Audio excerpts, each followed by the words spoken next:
الذين يرثون الفردوس هم فيها خالدون. وقال تعالى: والذاكرين والذاكرات أعد الله لهم مغفرة وأجرا عظيما. وقال تعالى: يا أيها الذين آمنوا اذكروا الله ذكرا كثيرا وسبحوه بكرة وأصيلا. هو الذي يصلي عليكم وملائكته ليخرجكم من الظلمات إلى النور وكان بالمؤمنين رحيما.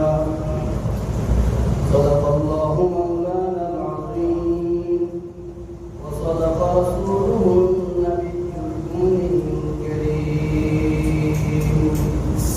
اللهم صل على محمد وعلى آل محمد كما صليت على إبراهيم وعلى آل إبراهيم إنك حميد مجيد. اللهم بارك على محمد وعلى آل محمد كما باركت على إبراهيم وعلى آل إبراهيم إنك حميد مجيد. اللهم صل على روح محمد في الأرواح وعلى جسد محمد في الأجساد وعلى قلب محمد في القلوب وعلى قبر محمد في القبور. اللهم صل على سيدنا محمد بعدد كل ما ذكره الذاكرون وكلما غفل عن ذكره الغافلون. আলহামদুলিল্লাহ। পূর্বা নাসালপুর যুব সমাজের উদ্যোগে আয়োজিত মুন্সি পুকুরপাড় জামে মসজিদ প্রাঙ্গণে আজকে এই মহতি মাহফিলের অত্যন্ত শ্রদ্ধাভাজন সম্মানিত সভাপতি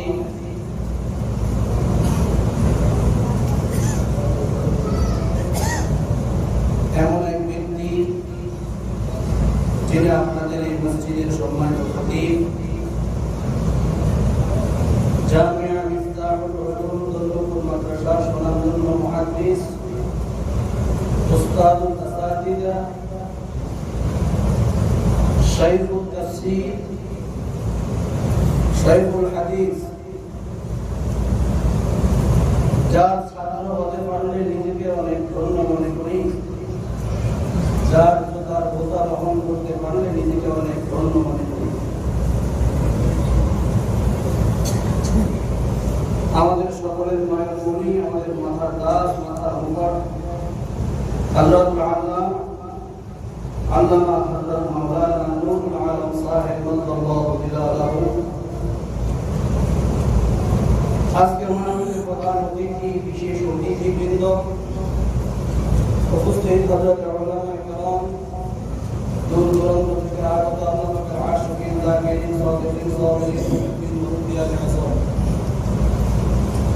পর্দার অন্তরালে অবস্থানরত সম্মানিত মা ও বোনেরা, মহান রব্বুল আলামিনের দরবারে অমূল্য শুকর আদায় করছি যিনি আপনাকে আমাকে আজকের এই জান্নাতের বাগানে উলামায়ে কেরামের মজলিসে যাকিরিন শাকিরিন বান্দাদের মজলিসে আসার মতো বসার মতো, কোরআন হাদিস আলোকে দু চারটি কথা বলার মতো শোনার মতো আল্লাহ আমাদেরকে তৌফিক দান করেছেন। এই জন্য দিল থেকে আমরা মহব্বতের সাথে ইখলাসের সাথে শুকরিয়া আদায় করি। সকলে উচ্চ কণ্ঠে বলি আলহামদুলিল্লাহ। আল্লাহ পাকের খাস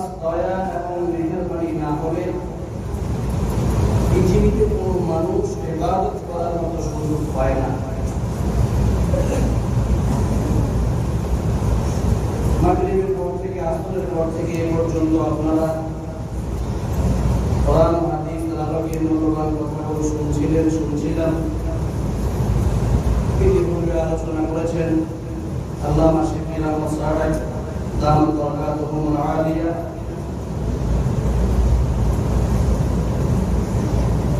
আসলে হযরতের এই আলোচনাগুলো যদি আমরা আমল করতে পারি আমাদের বাকি জিন্দেগি জান্নাতওয়ালা জিন্দেগি হয়ে যাবে। সূরাতুল মুমিনুন কোরআনুল কারীমের 18 নম্বর পারা 23 নম্বর সূরা সূরাতুল মুমিনুনের 9 আয়াতের উপর হযরত আলোচনা করেছেন। আমি 9 নম্বর আয়াত তেলাওয়াত করেছি, 10 নম্বর আয়াত তেলাওয়াত করেছি, 11 নম্বর আয়াত তেলাওয়াত করেছি। হযরত আলোচনা করেছেন মুমিনের 7টি গুণের উপরে কথা বলেন, ঠিক কি না? আপনাদের ঠিকই আওয়াজ মনে হইতেছে আপনারা দীর্ঘ এক সপ্তাহের মধ্যে অনাহারে আছেন। আমরা মুসলমানের সন্তান, আমরা আমাদের ইতিহাস ঐতিহ্য সম্পূর্ণটাই ভুলে গেছি। বাস্তবতা হলো আমরা এমন এক সময় মাহফিলে উপস্থিত হয়েছি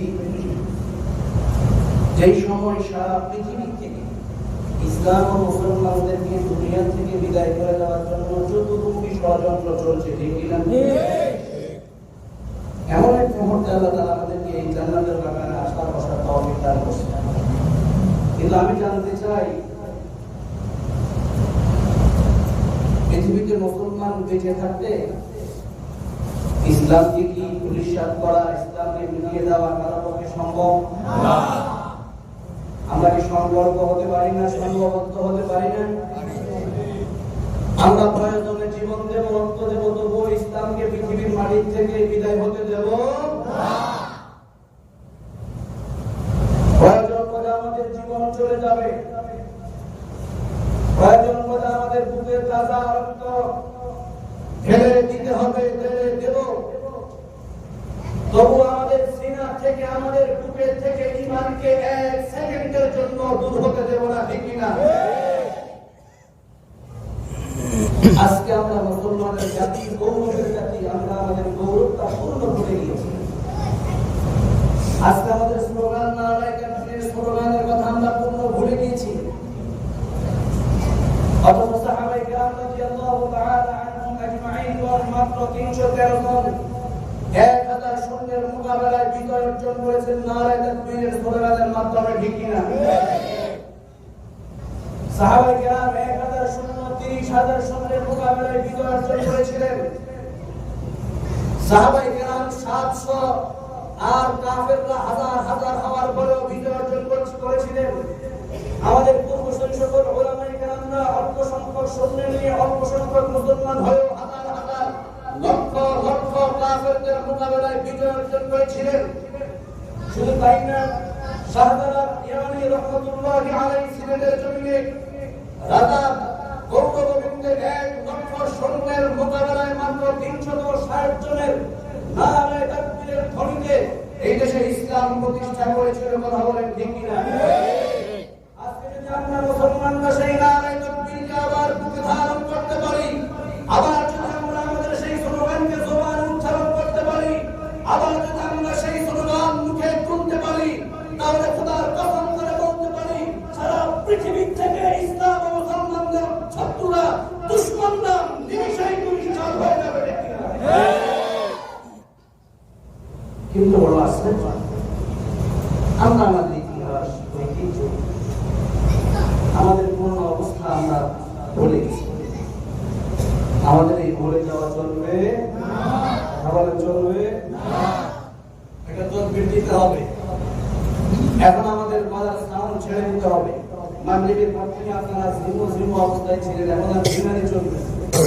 কথা ঠিক আছে? সকালে হাত মুষ্টি বন্ধ করুন, স্লোগান দিতে হবে মুসলমানের মতো, মুজাহিদের মতো। হাত মুষ্টি বন্ধ করুন, 2 হাত উপরে তুলুন, সকলে সকলে। আমি একটা তাকবীর দেব, আমার সাথে সবাই তাল মিলে তাকবীর দিবেন। পারবেন তো ইনশাআল্লাহ? ইনশাআল্লাহ।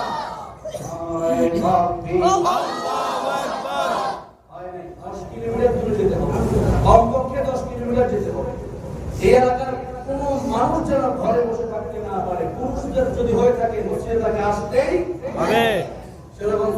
পারবো ইনশাআল্লাহ?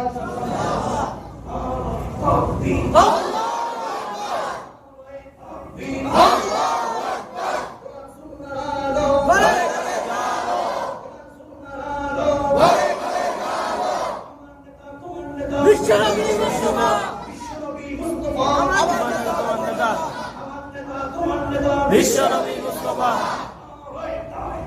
আল্লাহু আকবার আল্লাহু আকবার। এবার মনে হয়েছে কিছু মানুষ আছে, কথা ঠিক না? সময় তো কম, আমি এত বেশি আলোচনা করবো না। আলোচনা তো করবে প্রধান দরকার, কথা ঠিক না? যে আয়াতে কারিমা তেলাওয়াত করেছি, আল্লামা সিদ্দিকী রাহমাতুল্লাহ আলাইহি দামাত বারাকাতুহু শেষ আয়াত তেলাওয়াত করেছি এবং এই 7টি গুণের পরে আল্লাহ পুরস্কার ঘোষণা করেছেন। আমি সেই পুরস্কারের কথা আপনাদেরকে শোনাই। আল্লাহ আমাদের সকলকে শেষ পর্যন্ত ধৈর্য সহকারে হিম্মত নিয়ে হলুদের শরীর বসার তৌফিক দান করুন। সকলে বলেন আমিন।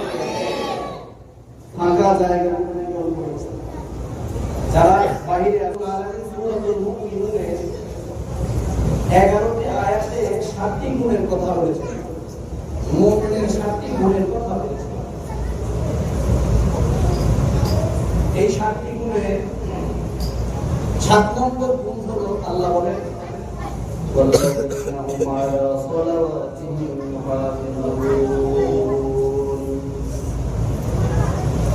মুমিনের 7 নম্বর গুণ হলো মুমিন 5 ওয়াক্ত নামাজের ইহতিমাম করে। মুমিন 5 ওয়াক্ত নামাজ সময় মতো আদায় করে। আপনারা কথা বলতে হবে, বাবা আমরা মাদ্রাসার হুজুর ছাত্রদেরকে পড়াই, কথা যদি না বলে বুঝি আমরা যে ছাত্ররা পড়া বুঝে না। আপনারা কি আমার কথা ভাষা বুঝে? বুঝি। তাহলে আমি বুঝবো আমার কথা আপনারা বুঝছেন, নাহলে আমি শুধু বললাম আপনারা বুঝবেন না, আমার এই বলায় 2 পয়সার কোনো ফায়দা হবে না। মুমিনের 7 নম্বরে গুণ আল্লাহ কি বলেছেন? 5 ওয়াক্ত নামাজ সময় মতো আদায় করতে হবে। এই জন্য আমাদেরকে বুঝার দরকার, আমাদের সমাজে 4 শ্রেণীর মানুষ আছে, 4 প্রকারের নামাজ। নামাজি 4 প্রকার, নামাজ 4 প্রকার, আর ফলাফল 4 প্রকার। আরেক প্রকার আছে, সেটা আমি বলবো না, সেটা বলার দরকার নেই। নামাজি হলো মোট কয় প্রকার? 4 প্রকার। পুরস্কার কয় প্রকার? 4 প্রকার। 1 নম্বর নামাজি সমাজে এমন আছে, মাগরিবেশা পড়ে বাকি 3 ওয়াক্ত পড়ে না, আছে না নাই? আছে। আসর মাগরিব পড়ে বাকি 3 ওয়াক্ত পড়ে না, আছে না নাই? আছে। 2 ওয়াক্ত পড়লে 3 ওয়াক্ত পড়ে না, 3 ওয়াক্ত পড়লে 1 ওয়াক্ত পড়ে না, 1 ওয়াক্ত পড়লে 4 ওয়াক্ত পড়ে না। এরকম সমাজে মুসল্লি আছে না নাই? আছে। আবার কিছু মুসল্লি আছে সাপ্তাহিক শুধু জুমার নামাজ পড়ে, পুরো সপ্তাহ নামাজের খবর নাই, আছে না নাই? আছে। আবার এমন কিছু মুসল্লি আছে যারা পুরো বছর ঈদের নামাজ পড়ে, পুরো বছর নামাজের কোনো খবর নাই, আছে না? আছে। এদের ব্যাপারে আল্লাহ তাআলা কি ঘোষণা? 1 নম্বর নামাজ মাঝে মধ্যে পড়ে, মাঝে মধ্যে পড়ে না। এদের ব্যাপারে আল্লাহ তাআলা ঘোষণা কি? যারা এমন নামাজ পড়লো, ইচ্ছাবশত কোনো নামাজকে, ইচ্ছাবশত কোনো 1 ওয়াক্ত নামাজকে কাজা করলো। কাজা মানে হলো যেটা পরবর্তীতে আদায় করে, পড়ে নেয় কিন্তু সময় মতো পড়ে নেয়। সময় মতো না পড়ার কারণে 1 ওয়াক্ত নামাজের জন্য 2.88 লক্ষ বছর জাহান্নামের আগুনে জ্বলতে হবে। ধরে বলেন নাউযুবিল্লাহ। তাহলে 1 নম্বর নামাজি জাহান্নাম থেকে কিছু নামাজ পড়া পরেও বাঁচতে পারলো না। 2 নম্বর নামাজি নামাজ 5 ওয়াক্ত পড়ে ঠিক, তবে নামাজ যখন দাঁড়ায় তখন ওনার মন থাকে দাঁড়িয়ে, নামাজ যখন দাঁড়ায় ওনার মন থাকে দোকানে, ব্যবসায়, চাকরিতে, বিভিন্ন কাজ করবে, মনটা নামাজে থাকে না। কথা বলেন থাকে না। এই অবস্থায় যে নামাজটা শেষ করলো, 5 ওয়াক্ত নামাজ পড়লো, কিন্তু নামাজের ভিতর মন মোটেও ছিল না, এই নামাজকে বলা হয় উদাসীনতার নামাজ। এই নামাজকে কি বলে? উদাসীনতার নামাজ। উদাসীনতার নামাজ। উদাসীনতার নামাজের কি ফলাফল? আসলের ময়দানে আল্লাহ আদালতে উদাসীনতার কারণে তাকে শাস্তি ভোগ করতে হবে। উদাসীনতার কারণে আসলের ময়দানে সে আল্লাহর আদালতে শাস্তি ভোগ করতে হবে। কেন? এই সংখ্যক মানুষগুলো পাঁচ ওয়াক্ত নামাজ পড়ে মন থাকে না, এদের একটা উদ্দেশ্য থাকে মানুষকে দেখাবার জন্য। এদের নামাজটা হয় কাকে দেখাবার জন্য? মানুষকে দেখাবার জন্য। এটা তো আল্লাহ তাআলা এদের ব্যাপারে বলে ফাওয়াইলুল লিল মুসাল্লিন, যারা মানুষকে দেখাবার জন্য নামাজ পড়ে এদের জন্য আল্লাহ শাস্তি হিসেবে ওয়াইল নামক জাহান্নাম রেখে দিয়েছেন। তাহলে পাঁচ ওয়াক্ত নামাজ পড়লো এরপরেও জাহান্নাম থেকে বাঁচতে পারলো না। 2 নম্বর নামাজে তার ফলাফল। 3 নম্বর নামাজে দেখেন আপনি আর আমি কোন নম্বরের ভিতরে আছে একটু খেয়াল করে বুঝে নিন। 3 নম্বর নামাজে নামাজ পড়ে কিন্তু যখন নামাজের ভিতরে দাঁড়ায় মনটা শয়তানে নিয়ে যায়, কিন্তু সে আবার তার মনটাকে নামাজে নিয়ে আসে। অর্থাৎ মনটাকে নিয়ে শয়তানের সাথে কারাকারি করে। কারাকারি একবারে হয় না, বারবারে হয়। শয়তান তার মনটাকে নিয়ে যায়, আবার সে মনটাকে নামাজে নিয়ে আসে। এই কারাকারি অবস্থায় কারাকারি করতে করতে করতে করতে যদি সে নামাজটা শেষ করতে পারে, যদি কারাকারি করতে করতে নামাজটাকে শেষ করতে পারে, আবার কারাকারিটা কোরআন সুন্নাহ ভিত্তিক হতে হবে। নিজের মনের মতো হলে চলবে। কোরআন সুন্নাহ ভিত্তিক কি? আল্লামা ইমাম গজালি রাহমাতুল্লাহি আলাইহি তার কিতাবের ভিতরে একটা উদাহরণ নিয়ে আসেন। কি বলেন? সারা পৃথিবীটা হলো একটা বাড়ি, এই বাড়ির মালিক হলেন কে? আল্লাহ। আর বলে কে? আল্লাহ। এই বাড়ির মালিক হলেন আল্লাহ, আর শয়তান হলো এই বাড়ির মালিকের পালা কুকুর। শয়তান হলো এই বাড়ির মালিকের পালা কুকুর। কি বলেন? শয়তানকে পালে কে? আল্লাহ। শয়তানকে পালে কে? আল্লাহ। আর মুমিনরা হলো আল্লাহর বাড়ির মেহমান। সুবহানাল্লাহ। মুমিনরা হলো আল্লাহর বাড়ির মেহমান। তো আমরা মেহমান যখন মালিকের বাড়িতে যায় আর মালিকের কুকুর মেহমানের উপরে হামলা করার জন্য পাগলের মতো ছোটাছুটি করে ঘেউ ঘেউ করতে থাকে, কথা বলেন ঠিক কি না? এই অবস্থায় মেহমান যদি মালিককে বলে, মালিক আপনার কুকুরটা আপনি সামলান, আপনার কুকুরটা আপনি সামলান, আমি আপনার কুকুরের সাথে লড়াই করে মারবো। মালিক যদি বলে, হে কুকুর থামো, উনি আমার মেহমান, তাহলে কুকুর আর কিছু করতে পারে না।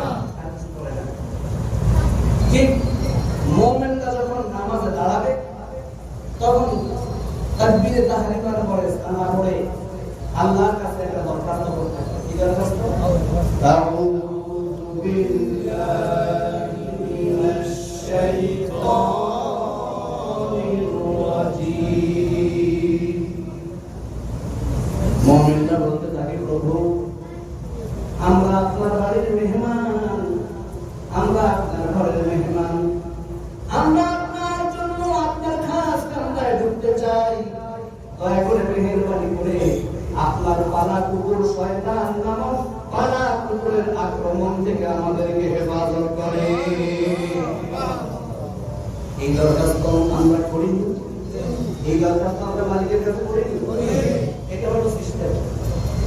এই পদ্ধতিতে কারাগারি করতে করতে যদি নামাজটা 3 নম্বর নামাজ দিয়ে শেষ করতে পারে, আল্লাহ রাব্বুল আলামিন এই 3 নম্বর নামাজের ব্যাপারে বলেন, তোমার অন্তরকে শয়তানের সাথে কারাগারি করার কারণে, চেষ্টা করার কারণে, অন্তরকে নামাজে ধরে রাখার জন্য চেষ্টা করার কারণে আমি আল্লাহ তোমার গুনাহগুলো মাফ করে দিচ্ছি।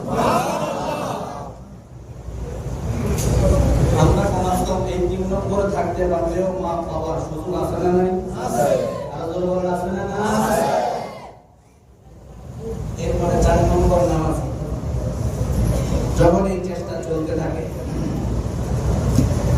আল্লাহর হাবিব জনাবে মুহাম্মদ রাসূলুল্লাহ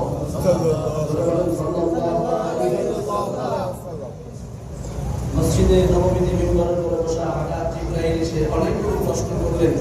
এক পর্যায়ে প্রশ্ন করলেন, মাল ইহসান ইয়া রাসূলুল্লাহ,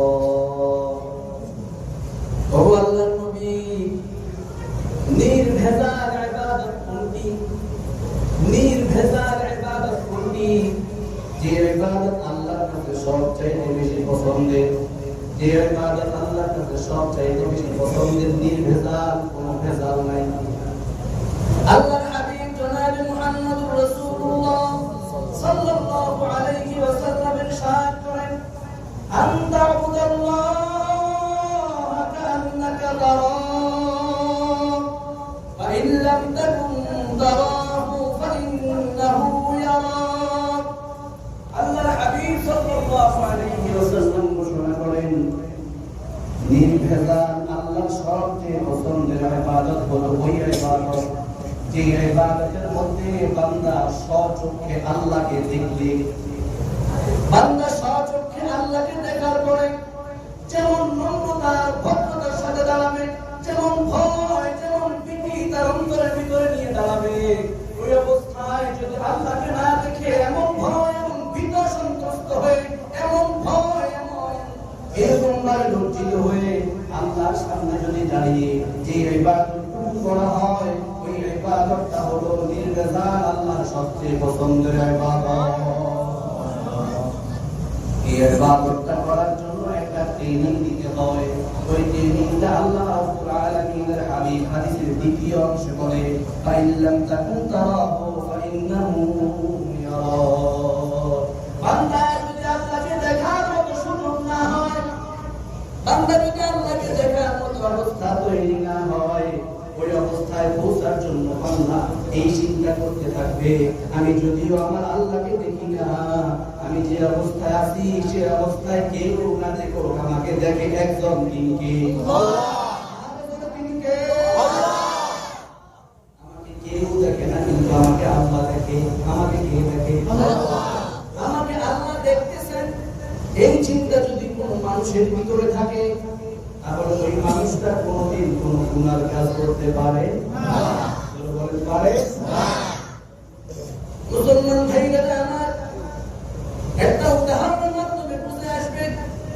এক আল্লাহর নবী, তার অনেকগুলো মুরিদ ছিল, সবগুলো মুরিদের মধ্যে একটা মুরিদ ছিল একটু সরল মনা, একটু সরল টাইপের, কিন্তু হুজুর সকল মুরিদদের মধ্যে সরল মনা ওই মুরিদকে একটু বেশি ভালোবাসতেন। অন্য সব মুরিদেরা প্রশ্ন করতে থাকলেন, হুজুর আপনার আশেপাশে আমরা এত বড় জ্ঞানীরা, আমরা অনেক জ্ঞানী মুরিদেরা আছি, কিন্তু আপনি সোজা সরল টাইপের একটু বোকা কিসিমের ওই মুরিদটাকে কেন বেশি ভালোবাসেন? জানতে চাই। হুজুর বললেন, ঠিক আছে, আমি তোমাদেরকে একটা কাজের মাধ্যমে প্রমাণ করে দেখাবো, বুঝিয়ে দেবো যে আমি কেন ওই ব্যক্তিকে বেশি ভালোবাসি। হুজুর সকলের হাতে একটা একটা কবুতর আর একটা একটা ছুরি দিয়ে দিলেন, দিয়ে বললেন, এই কবুতরটা জবাই করে নিয়ে আসবে, তবে কেউ যেন না দেখে।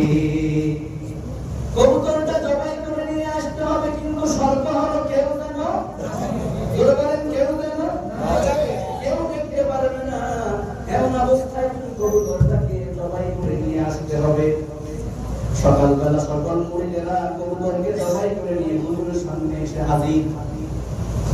হুজুরের সামনে যখন এসে হাজির হয়ে গেল, এবার হুজুর এক এক করে সকলকে প্রশ্ন করছেন, তুমি কিভাবে জবাই করলে, তুমি কিভাবে জবাই করলে, তুমি কিভাবে জবাই করলে?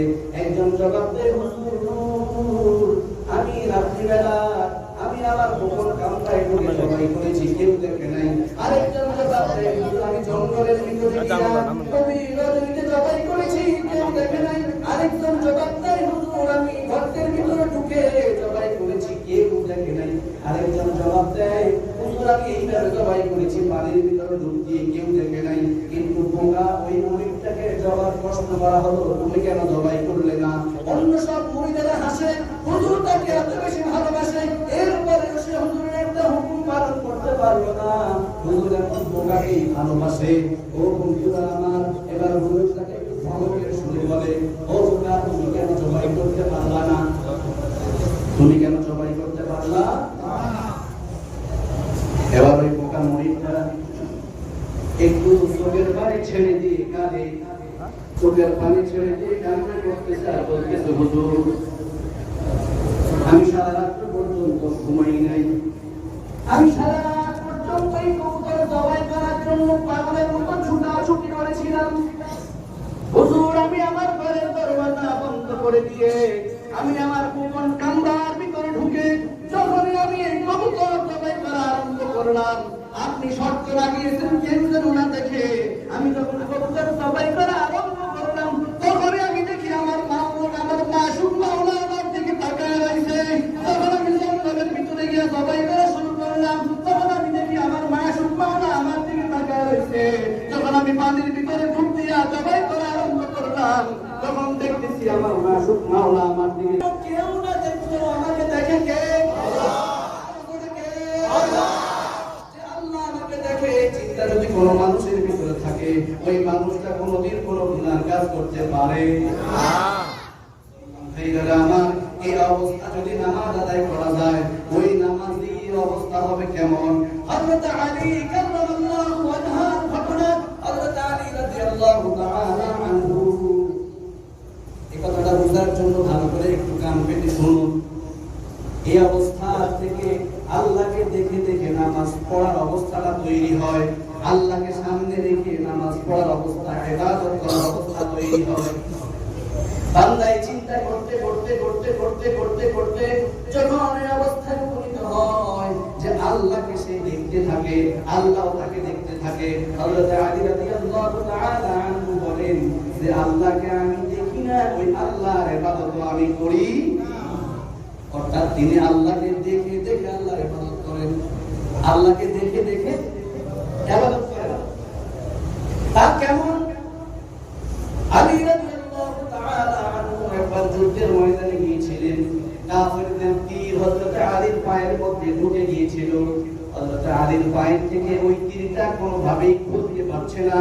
যখন এই তীরটা ধরে টান দেয়, হযরত আলী ব্যথার কারণে জমিনের মধ্যে বেহুশ হয়ে পড়ে যায়।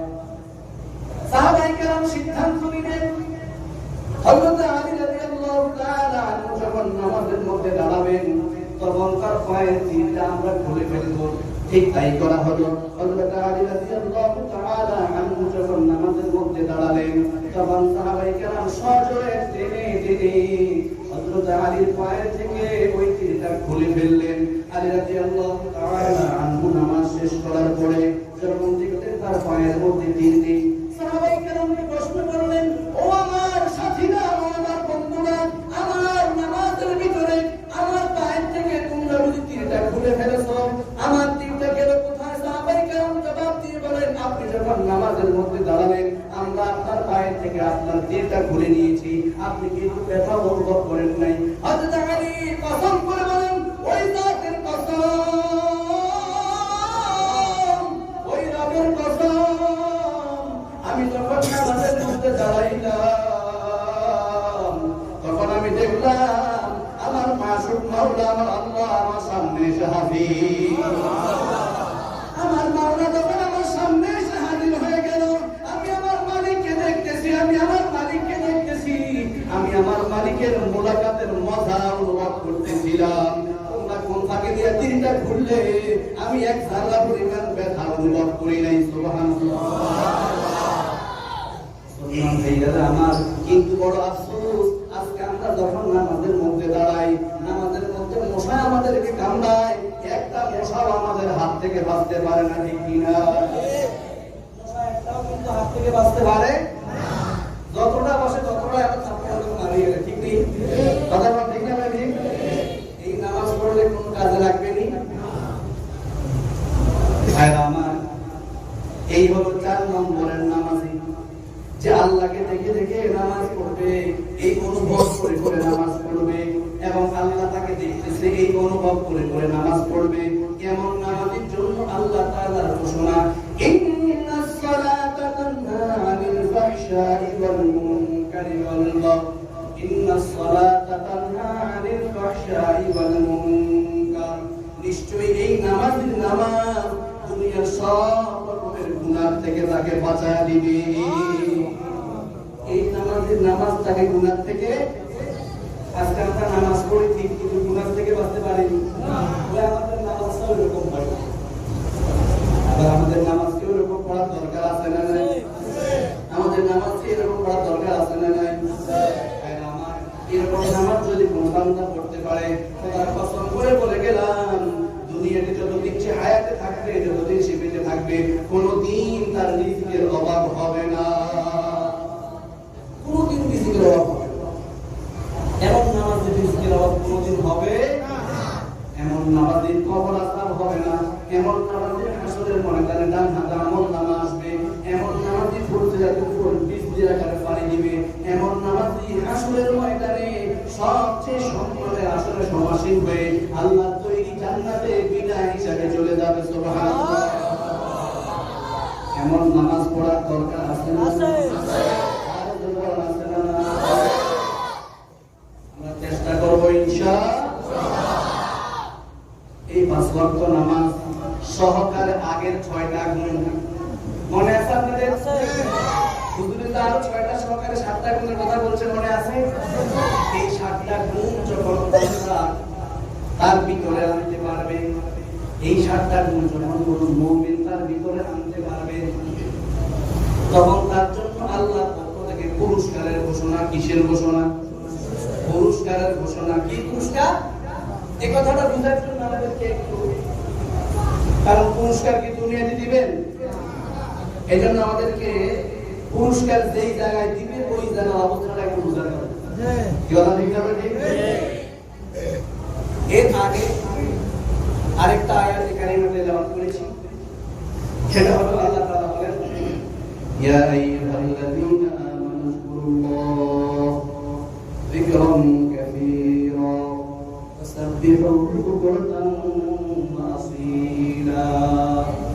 আল্লাহ তাআলা কি বলেন? হে ইমানদাররা, আমরা কি সবাই ইমানদার নয়? কি আমরা সবাই ইমানদার না? ইমানদারদের আল্লাহ লক্ষ্য করে বলছেন, উযকুরুল্লাহ, তোমরা আল্লাহর স্মরণ করো, আল্লাহর জিকির করো। কি পরিমাণ? যিকরান কাসীরা, বেশি বেশি পরিমাণ। ওয়াসাব্বিহুহু বুকরাতান ওয়া আসীলা। ওয়াসাব্বিহুহু বুকরাতান ওয়া আসীলার ব্যাখ্যা অনেক। এক ব্যাখ্যা হবে সকাল থেকে সন্ধ্যা, আরেক ব্যাখ্যা হবে কমপক্ষে সকালবেলা এবং বিকালবেলা বেশি পরিমাণে আল্লাহর পবিত্র নামের তাসবিহাত জিকির আজকার করা। প্রশ্ন হতে পারে, হুজুর আমরা জিকির করব, বেশি পরিমাণে জিকির করব, বেশি কি পরিমাণ, কোন পরিমাণ করলে বেশি করা হয়? ভাইরা, বেশি কোন পরিমাণ নাই, বেশির কোন সীমানা, যে যতটুকু করতে পারে তার জন্য ততটাই বেশি। আমাদের পূর্বেকার মুরব্বিয়ানে কেরাম, আল্লাহর ওলিরা, হুজুররা কিরকম জিকির করতেন? আল্লামা সৈয়দ ইসহাক রাহমাতুল্লাহি আলাইহির জীবনী তালাশ করার পরে দেখবেন উনি দৈনিক 24,000 বার আল্লাহর জিকির করতেন। কতবার? 24,000। প্রশ্ন করা হলো, হুজুর দৈনিক 24,000 বার আপনি কেন আল্লাহর জিকির করেন? হুজুর জবাব দিয়ে বলেন, বাবা, বর্তমান সময় ডাক্তারদের থিওরি হলো একজন মানুষ দৈনিক 24,000 বার নিঃশ্বাস ছাড়ে এবং নেয়, নিঃশ্বাস ছাড়ে এবং নেয় কতবার? 24,000 বার। আমি আল্লাহ দরবারে ওয়াদা করেছি, আমার একটা নিঃশ্বাসও মাওলার জিকির থেকে যেন খালি না যায়। আমার একটা নিঃশ্বাস যেন আল্লাহর জিকির থেকে কোনো রকমের খালি না যায়। এজন্য আমি দৈনিক কমপক্ষে 24,000 বার জিকির করি। ও ভাইরা আমার, উজানিকারী ইব্রাহিম সাহেব রহমাতুল্লাহি আলাইহি জীবনী তালাশ করে দেখেন, উনি এমন ভাবে আল্লাহর জিকির করতেন, 24টা ঘন্টা উনি জিকির করতে থাকতেন। উনি যখন ঘুমিয়ে পড়তেন, ওনার জিহ্বাটা অটোমেটিক আল্লাহর জিকির করতে থাকতো। সুবহানাল্লাহ। অটোমেটিক আল্লাহর জিকির চলতে থাকতো। আল্লামা হাবিব হুজুর রহমাতুল্লাহি আলাইহি জীবনী তালাশ করলে দেখা যায় উনি যদিও ঘুমন্ত থাকতেন, কিন্তু ওনার জিহ্বাটা সব সময় আল্লাহর জিকিরে নড়তে থাকতো। সৈয়দ ফজলুল করিম রহমাতুল্লাহি আলাইহি জীবনী তালাশ করলে দেখা যায় উনি ঘুমিয়ে থাকতেন, কিন্তু ওনার জিহ্বাটা আল্লাহর জিকিরে সব সময় লিপ্ত থাকতো। এটা কেন? বলে বেশি বেশি জিকির করার কারণে এই জিকিরের তাসিরে তাদের জিহ্বাটা এমন হয়ে গেছে, এখন জিহ্বাটা বেড়ে সব সময় মালিকের জিকির করে, সব সময় জিকির করে কার? কিন্তু আমাদের জবান দিয়া ধাক্কা খাইলেও আমাদের জবান থেকে আল্লাহর নাম বের হয় না। বের হয় কি? ওরে মাগো, ওরে বাবা গো, কে জানলে কইলো রে, হয় কি? ঠিক না? ঠিক না? এমন শব্দ আমাদের মুখ থেকে বের হয়। কারণ কি? বলে তার অন্তরের ভিতরে যা থাকে ধাক্কার সাথে কিন্তু তাই বের হয়। কথা ঠিক না? ঠিক? কুল্লু ইলাহি ইয়াতারাশাউল নাফি, যেই ভাঙলে যা থাকে কাজ করলে তাই পড়ে। কথা ঠিক না? আপনি যে ভাঙলের ভিতরে তৈরি রাখবেন, কাজ করলে কি করবে? পানি রাখলে কি করবে? কথা রাখলে কি করবে? যা রাখবেন তাই করবে। প্রত্যেকটি মানুষের আত্মাটা হলো একটা পাত্রের মতো। এই পাত্রের ভিতরে আপনি যদি আল্লাহর জিকির রাখেন, যখন আজরাইল এসে আপনাকে ধাক্কা মেরে বসবে, তখন আপনার জবান দিয়ে আল্লাহর জিকির অটোমেটিক জারি হয়ে যাবে। এজন্য বেশি বেশি পরিমাণে আল্লাহর জিকির করব ইনশাআল্লাহ। নাম কি? আল্লাহ তাআলা ওয়াল্লাযী ইউসাল্লি আলাইকুম ওয়া মালাইকাতুহু ওয়াল্লাযী ইউসাল্লি আলাইকুম ওয়া মালাইকাতুহু লিইখরিজাকুম মিনাস যুলুমাতি ইলান নূর। কোন বান্দা বান্দি যদি বেশি বেশি পরিমাণে আল্লাহর জিকির করে, আল্লাহ পাক রব্বুল আলামিন তার পুরা জীবনকে আল্লাহর রহমত দিয়ে ভরপুর করে দিবে। এবং ফেরেশতারা তার জন্য দোয়া করবে, ফেরেশতারা তার জন্য দোয়া করবে, হে মালিক, আপনি দয়া করে আপনার এই বান্দাকে সিরাতুল তালিম থেকে, আপনি জাহান্নামের পথ থেকে, অন্ধকারের পথ থেকে আপনার এই বান্দাকে হেফাজত করে জান্নাতের পথে উঠায়া দে। ফেরেশতার দোয়া কোনদিন মিথ্যা হয় না। আমরা দোয়া করলে কবুল হইতেও পারে, নাও হইতে পারে, কিন্তু ফেরেশতারা যখন দোয়া করে সঙ্গে সঙ্গে কবুল করে নেই কে? আল্লাহ। আর বলে কে? আল্লাহ। কবুল হয়ে যায়, কোনো সন্দেহ নাই। ওয়াল্লাযী ইউসাল্লি আলাইকুম ওয়া মালাইকাতুহু লিইখরিজাকুম মিনাজ যুলুমাতি ইলান নূর ওয়া কানা বিল মুমিনিনা রাহিমা। বান্দা বেশি পরিমাণে যদি আল্লাহর জিকির করে, ওই বান্দার সব সময় তার সাথে কার রহমত থাকে? আল্লাহর রহমত সব সময় সামনে থাকে। এজন্য আমরা বেশি বেশি জিকির করতে পারবো তো ইনশাআল্লাহ। যাই হোক, আমাদের সেই কথা, মানুষের জন্য পুরস্কারের ঘোষণা আল্লাহ তাআলা করবেন কোথায়? হাসরের ময়দানে। কোথায়? হাসরের ময়দানে। হাসরের ময়দানে আল্লাহ পাক রব্বুল আলামিন যখন আপনাকে আমাকে হাজির করবে, তখন নেককারও আসবে, বদকারও আসবে। নেককারকে যখন ডাকা হবে, তার আমলনামা দেখা হবে, ওই আমলনামার ভিতরে নামাজের আমল ঠিক আছে, নামাজের আমল ঠিক আছে। হাদিস শরীফে আসছে, আমলনামা আল্লাহ পাক রব্বুল আলামিন যখন দেখবেন যার নামাজের আমলটা ঠিক করে গণ্য হবে, তার বাকি সব আমল ঠিক হিসেবে গণ্য হবে। যখন আল্লাহ পাক রব্বুল আলামিন দেখবেন তার নামাজের আমল ঠিক, এরপর দেখেন রোজার আমল ঠিক, হজের আমল ঠিক, যাকাতের আমল ঠিক, পর্দার আমল ঠিক, ওই সূরাতুল মুমিনুনের এই 7টা গুণ তার ভিতরে আছে। এবার আল্লাহ তাআলা কি বলেন? উলাইকা হুমুল ওয়ারিসুন, আই আনতুম ওয়ারিসুন, তোমরাই উত্তরাধিকারী, তোমাদের আমলনামায় কোনো রকমের অন্যায় নাই, তোমাদের আমলনামায় কোনো অপরাধ নাই, তোমরাই উত্তরাধিকারী। তোমরাই উত্তরাধিকারী। কিসের উত্তরাধিকারী? কিসের উত্তরাধিকারী? আল্লাহ তাআলা এই উত্তরাধিকারী হিসেবে বর্ণনা করেন, বলে তোমরা আদমের সন্তান। আমরা কার সন্তান? আর বলে কার সন্তান? আমরা আদমের সন্তান। যেহেতু আমরা আদমের সন্তান, আর আল্লাহ তাআলা আদমকে তৈরি করে দিয়েছিলেন কোথায়? কোথায়? আদম আলাইহিস সালাতু ওয়াস সালামকে আল্লাহ তাআলা তৈরি করার পরে জান্নাত দিয়েছিলেন। আল্লাহ বলেন তোমরা আদমের সন্তান, এজন্য তোমরা আদমের ওয়ারিস, এজন্য তোমরা আদমের ওয়ারিস। তোমাদের আমলনামায় যা কিছু আমি চেয়েছি আমি তা পেয়েছি, তোমাদেরকে যেই জন্য পাঠিয়েছি তোমাদের সবটাই ঠিক, এজন্য তোমরা আদমের সন্তান, ওয়ারিসি সম্পত্তি হিসেবে তোমরা আমার জান্নাতের মেহমান হয়ে যাও। আল্লাযীনা ইয়ারকুনাল ফিরদাউসা হুম ফিহা খালিদুন। আল্লাহ তাআলা ঘোষণা করবেন আজকে তোমাদের জন্য জান্নাতুল ফিরদাউসের ঘোষণা হয়ে যাবে। সুবহানাল্লাহ। আজকে তোমাদের জন্য জান্নাতুল ফিরদাউসের পাঠিয়েছি, ওই জিনিসগুলো আমি আল্লাহ তোমাদের কাছে পেয়েছি, আমার হুকুম আহকাম পালন করার জন্য পাঠিয়েছি। আমি তোমাদের কাছে আমার হুকুম আহকাম যেমন পাঠিয়েছি তোমরা তেমন পালন করেছো, তোমাদের পুরস্কার আল্লাহ তৈরি জান্নাতুল ফেরদাউস। জান্নাতুল ফেরদাউসে যাইতে চাই কে কে? ইনশাআল্লাহ। আল্লাহ আমাদের সবাইকে কবুল ও মঞ্জুর করেন। আমিন। জান্নাতুল ফেরদাউসের মেহমান হিসেবে কবুল করুন। আমিন। এরপরে আল্লাহ একটা নাফরমানকে রাখ দিবে, নাফরমানের বিচার হবে না? হবে। কথা বলেন হবে না? নাফরমানের বিচার হবে? হবে। আপনাদের কথায় মনে হয় হবে না? হবে। নাফরমানের বিচার হবে না? হবে না? আমার নাফরমানকে ডাক দিয়ে বলবে, হে নাফরমান, বল তুই কেন গুনাহ করেছিলি? কেন এই 6 গুণ এক গুণ তোর কাছে নাই? তোর নামাজের আমল ঠিক নাই, পর্দার আমল ঠিক নাই, রোজার আমল ঠিক নাই, তোর সুন্নাত তরিকা নাই, তোর কোনো আমল তোর কাছে ঠিক নাই, বল কেন অন্যায় করেছিলি?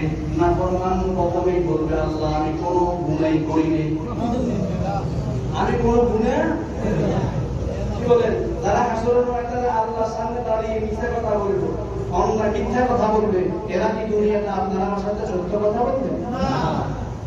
এরা এখনকার ধোঁকাবাজ, সেখানে গিয়ে ধোঁকাবাজ করার চেষ্টা করবে, কিন্তু বাঁচতে পারবে না। আল্লাহ বলবেন পারো নাই, হয় না। বিপদ দেখে, হাসরের ময়দানের ভয়াবহতা দেখে পূর্ণ অস্বীকার করবে, আমি কিছুই করিনি। আল্লাহ বলবে তাই? আল্লাহ বলবেন এবার তাহলে আমি এক এক করে 3 ভাবে তোমার গুনাহ যে করছো এটা প্রমাণ করব। কয় ভাবে? 1 নম্বরে আল্লাহ বলবেন ইয়াউমাইদিন তুহাদ্দিসু আখবারাহা বিআন্না রাব্বাকা আওহা লাহা।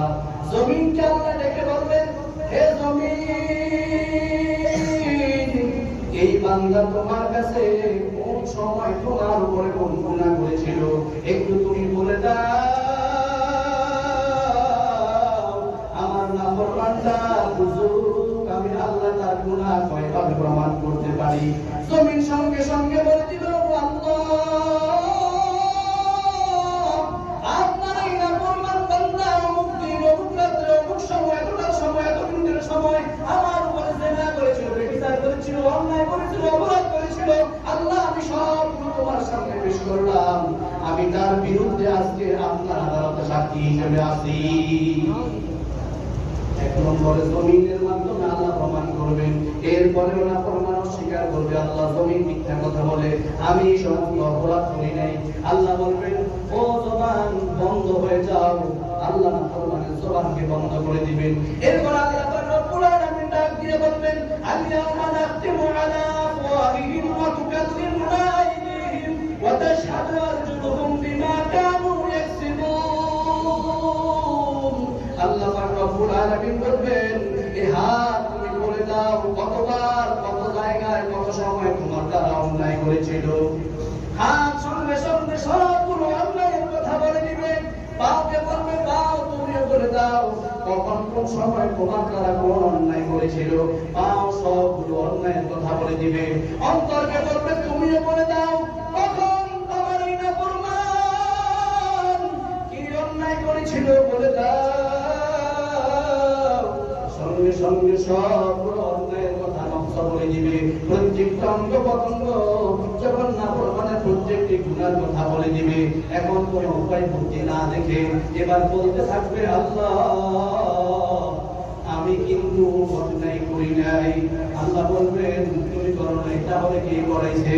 বলে, আল্লাহ আমি করতে চাই নাই, আমাকে ওই শয়তানে করাইছে, আমারে আমার বন্ধুয়ে করাইছে, আমারে আমার দলের লিডারে করাইছে, নেতায় করাইছে, আমারে আমার মা বাবায় করাইছে, আমাকে অমুকে করাইছে, তমুকে করাইছে। অন্যদের দোষ দিবে, যখন দেখবে প্রমাণ হয়ে গেছে এখন বলবে, আল্লাহ অমুকে করাইছে, আমি করি নাই, আমার করার ইচ্ছা ছিল না, অমুকে আমাকে করাইছে, তমুকে আমাকে করাইছে।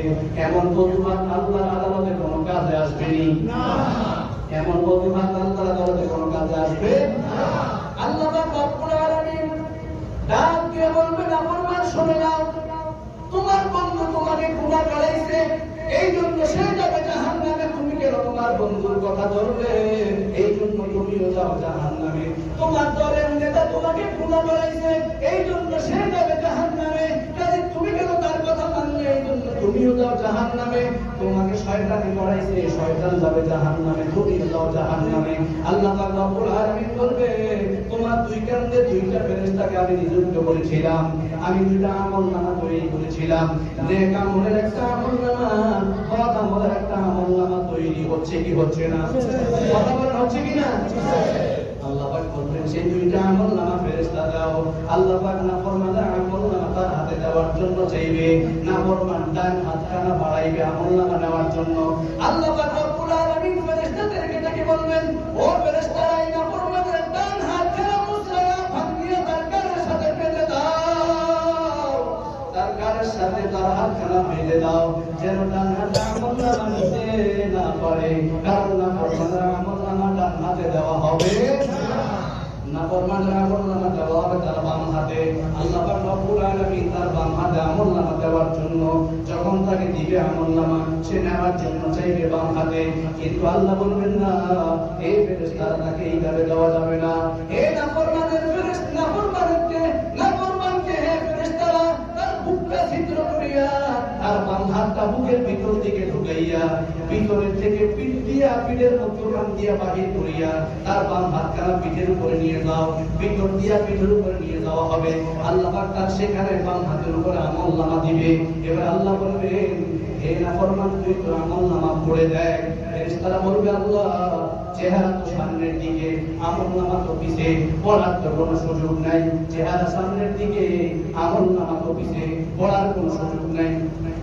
আল্লাহ পাক রব্বুল আলামিন ডেকে বলবেন, ও ফেরেশতারা, নাফরমানের ঘাটটা মুছড়ায়া ভাঙিয়া ওই নাফরমানের চেহারাটাকে ঘুরাইয়া পিঠের দিকে ঘুরিয়ে দাও। আর তখন আল্লাহ বলবেন, ইকরা কিতাবাকা কাফা বিনাফসিকা আল-ইয়াওমা আলাইকা হাসিবা। হে নাফরমান, তুই তো আমলনামা পড়ে দেখ, তুই দুনিয়াতে কি পরিমাণ অন্যায় অপরাধ করেছিলি, কি পরিমাণ গুনাহ তুই করেছিলি, দুনিয়াতে কত অন্যায় করেছিলি, কত অপরাধ করেছিলি। আজকে যত বাহানা দেও না কেন, আমি আল্লাহ তাআলা থেকে বাঁচার কোনো সুযোগ নাই, ঠিক কিনা? মুসলমান ভাইরা আমার, যখন নাফরমানের আমলনামা এই অবস্থায় দেখবে, নাফরমানের সহ্য করতে পারবে না, এখন স্থির থাকতে পারবে না, এখন দৌড়াদৌড়ি আরম্ভ করবে, পাগলের মতো ছুটাছুটি আরম্ভ করবে। আল্লাহ পাক রব্বুল আলামিন জাহান্নামের ফেরেশতাদেরকে ডেকে বলবেন, খুযুহু ফাগুল্লু সুম্মাল জাহিম সাল্লু সুম্মা ফি সিলসিলাতিন দারউহা সাবউনা দিরাআন ফাসলুকু। এই নাফরমানের ফেরেশতারা, এই জাহান্নামের ফেরেশতারা, ওই নাফরমানকে ধর, নাফরমানকে ধর, জাহান্নামের 70 হাত লম্বা লম্বা শিকল দিয়া বেঁধে ফেলো, জাহান্নামের খুঁটির সাথে বাঁধিয়া তার গায়ের মধ্যে জাহান্নামের আগুন লাগাইয়া দাও,